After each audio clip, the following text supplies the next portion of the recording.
Tu marches dans la forêt. T'es là depuis 10 minutes, ou peut-être un peu plus. Tu te rappelles plus bien comment t'as fait pour te retrouver seul ici. Mais ça t'effraie pas. À vrai dire, tu te poses même pas vraiment la question. Au-dessus de ta tête, les arbres se rejoignent, formant une sorte de tunnel.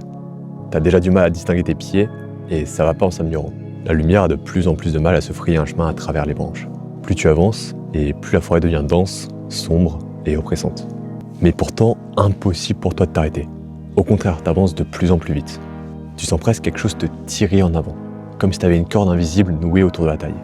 Dans ta course, tu tends les bras pour ne pas trébucher, et là tu vois tes mains. Et quelque chose ne va pas. Elles sont trop pâles, et tes doigts sont trop longs et trop fins. Un frisson de parcours, et soudain tu comprends. T'es en train de rêver. Ça faisait longtemps que t'avais plus fait de rêve lucide. Environ 1 an, peut-être 2. Progressivement, l'excitation monte en toi. Tu sens ton cœur s'emballer et le décor s'estomper. Mais tu sais que si tu te laisses emporter, tu vas te réveiller. Alors tu respires, tu ralentis, et tu laisses le rêve se stabiliser autour de toi. Et quand tout redevient clair, tu commences à expérimenter. Tu lèves les yeux au ciel, tu penses à la lumière, et les branches s'écartent. La forêt n'a plus rien de lugubre. Elle est lumineuse, vivante, presque chaleureuse. Puis quelque chose change en toi. Ton corps se redresse, et ton regard devient plus assuré. Tu es plus grand, plus confiant, plus calme. Tu regardes autour de toi, et tout te semble familier. Comme si tu avais toujours été cette version de toi. Puis tu fermes les yeux, et quand tu les rouvres, tu n'es plus le même. Tu ressens la curiosité d'un enfant, puis la sagesse d'un vieillard, puis la liberté d'un artiste. Une simple pensée et tu changes d'état. Le sentiment est exceptionnel. Tu te sens puissant, euphorique et libre. T'as plus besoin d'efforts, plus besoin de temps. Tu te rends compte que tu peux changer d'histoire, changer de vie, juste en le décidant. Et finalement, tu finis par te réveiller. Mais des questions troublantes te restent en tête. Si dans mes rêves, mon esprit est aussi libre, aussi malléable, pourquoi pas ici? Pourquoi pas maintenant? Qu'est-ce qui m'empêche d'incarner chaque jour un personnage différent? Pourquoi je me sens aussi figé?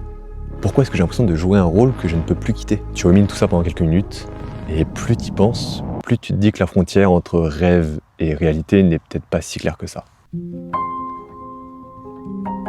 Tu restes encore dans ton lit un moment, tu somnoles. Tu quittes lentement le monde de l'esprit pour te réinstaller dans ton corps. Et aujourd'hui, plus que jamais, tu le ressens. La lourdeur de tes bras, la sécheresse de ta gorge, la gravité qui t'écrase doucement contre le matelas. Tout ici, d'un coup, te semble lent. Dans le rêve, une pensée suffisait. Mais ici, tout demande du temps. Ton corps impose sa cadence. Si tu veux devenir confiant, tu peux le visualiser. Tu peux te répéter des mantras.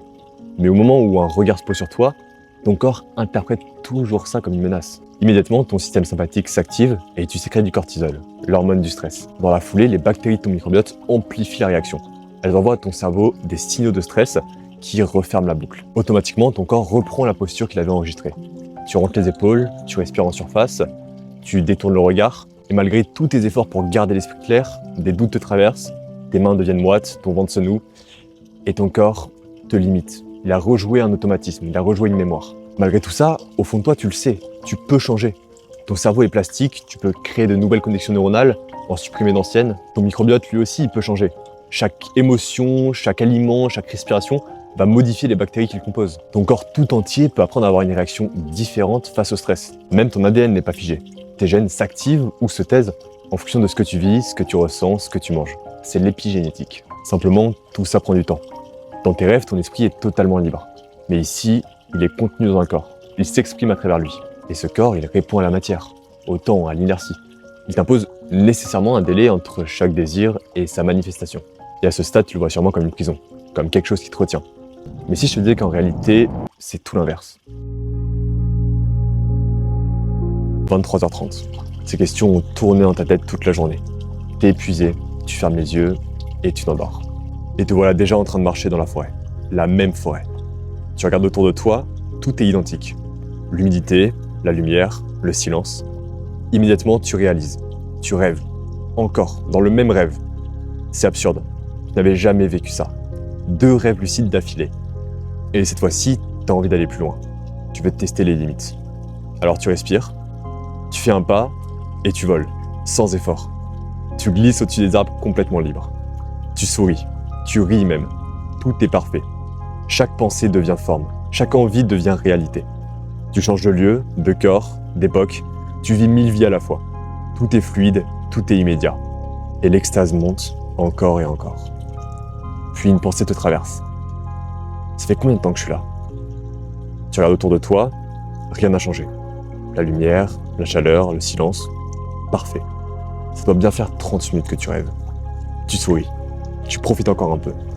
Mais les minutes continuent de passer, puis les heures. Et toujours rien, pas de réveil. Au début, tu trouves ça amusant. Tu explores, tu cries encore un peu, mais quelque chose a changé. L'excitation du début s'est dissipée et une fatigue commence à s'installer. Les heures deviennent des jours, puis des semaines, puis des mois. À vrai dire, tu ne sais même plus. Tes repères temporels ont lâché. Tu ne sens plus vraiment les jours passer. Les décors que tu crées sont toujours aussi beaux, mais ça ne te procure plus d'émotion. Tes pensées tournent en boucle. Quoi faire? Pourquoi faire? Tu changes de lieu, de forme, tu crées un entourage, mais tu te sens toujours aussi vide. Imagine maintenant que ce rêve dure plusieurs années. Imagine même qu'il dure toute une vie. Est-ce que tu arrives à ressentir à quel point ce serait plat et sans saveur? Qu'est-ce qui te resterait à ce moment-là? Tu auras vécu toutes les expériences possibles des centaines de fois. Le plaisir n'aura plus d'intensité car il ne sera plus précédé de désir. Plus rien dans ce monde n'aura la moindre valeur pour toi. Tu n'auras plus qu'un seul désir à ce moment-là, revenir au corps, te soumettre à nouveau à la matière. Friedrich Hegel disait « To be free is nothing, to become free is everything ». C'est exactement ça que le corps t'apporte. En répondant à la matière, au temps, à l'inertie, il crée ce que tu as de plus précieux, l'expérience du devenir.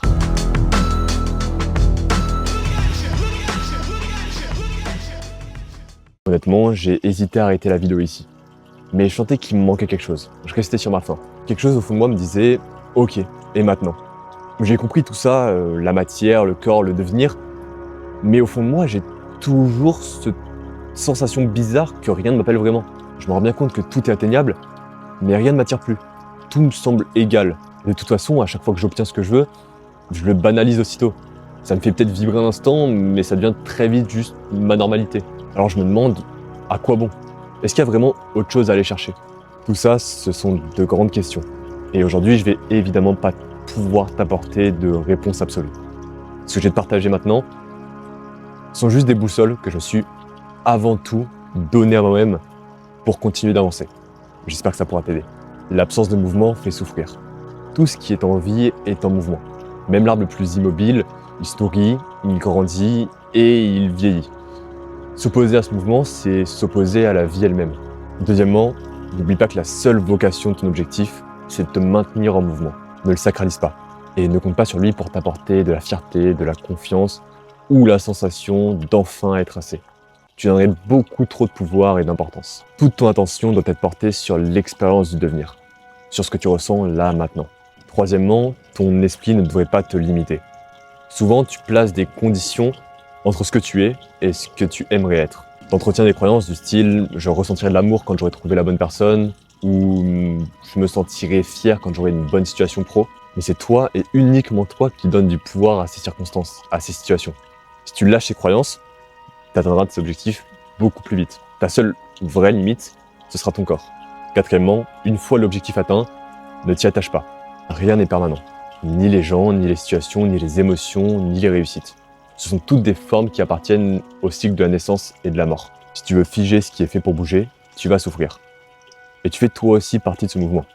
Chercher la stabilité absolue, c'est chercher la mort du vivant. Cinquièmement, quand plus aucun objectif ne semble avoir de sens, suis ce qui te fait sentir vivant, là, maintenant. Demande-toi quelle action pourrait te procurer de la joie, de l'excitation, de la légèreté. Et passe à l'action. Ton mental fera lui-même en sorte de trouver un sens par la suite. Voilà. Aujourd'hui, j'essaie de faire au mieux avec ces 5 boussoles. Si t'as regardé jusqu'ici, j'imagine qu'on se comprend. N'hésite pas à me partager tes propres boussoles en commentaire, ça m'intéresse vraiment. De mon côté, je vais continuer à expérimenter et à te partager tout ça sur ce compte. Si t'as envie de suivre la suite, tu peux t'abonner. Moi, je te dis à très vite.